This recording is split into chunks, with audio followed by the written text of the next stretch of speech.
Ang MOPA, Messenger of Peace Academy Filipino Department, kami ay sakop ng e-dialogue na ang e-dialogue ay kumuha ng aral o pamamaraan sa Ahlus Sunnah wal Jamaa. Ang main branch ay sa Dammam at ngayon ay may branch na sa Riyadh, Medina at Mecca. Isinalin sa Tagalog para mas madaling maintindihan, mas maipapaliwanag ng malalim na ipapahayag ang pagmamalasakit at pagmamahal. Matututo sila ng Tagalog dito sa training na ito.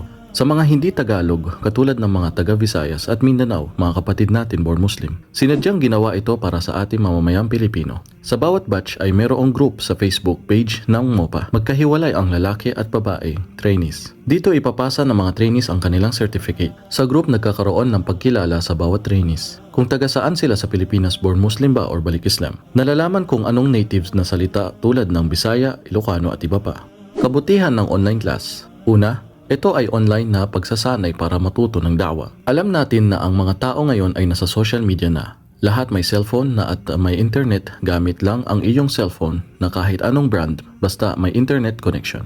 Pangalawa, pinadali ang pag-aaral o pagsasanay dahil less time. Wala na yung magmamadali ka ng maligo or makipaghabulan sa sasakyan kasi mahuhuli ka na sa klase tapos wala ka pang almusal. Pangatlo, pinagaang ang paghahanda dahil kahit hindi ka pa nakapagsuklay o nakapag-toothbrush, kahit nakapagtulog ka pa, kahit nasa higaan ka, kahit nag-aalaga ka ng anak or nag-aasikaso ng asawa, nagtitinda, break time sa office, nagpapakain ng alagang hayop or nagluluto, makakapag-aral ka. Apat, ikaw ang masusunod sa oras kung kailan ka hindi busy. At anong oras ka pwedeng mag-aral? Sa tingin mo ay papasok talaga sa isip at puso mo yung inaaral mo. 5. Magugustuhan ito ng mga taong mahihiyain, lalo na sa mga taong ayaw magsalita or nahihiya makipag-usap sa maraming tao. Malalaman nila ang da'wa sa pamamagitan ng MOPA. 6. Habang nag-aaral kasama ang pamilya or hindi maapektuhan ang trabaho dahil hindi mo na kailangan umalis sa lugar mo. 7. Hindi magastos. Sa online, hindi ka na mag-iisip kung saan ka kukuha ng pamasahe, balikan para sa pag-aaral. 8. Kahit nasaan lugar ka, pwedeng mag-aral. Nasa province, OFW, nasa Maynila, pwedeng maging daya. Kaya hindi na magiging hadlang na ikaw ay mahiyain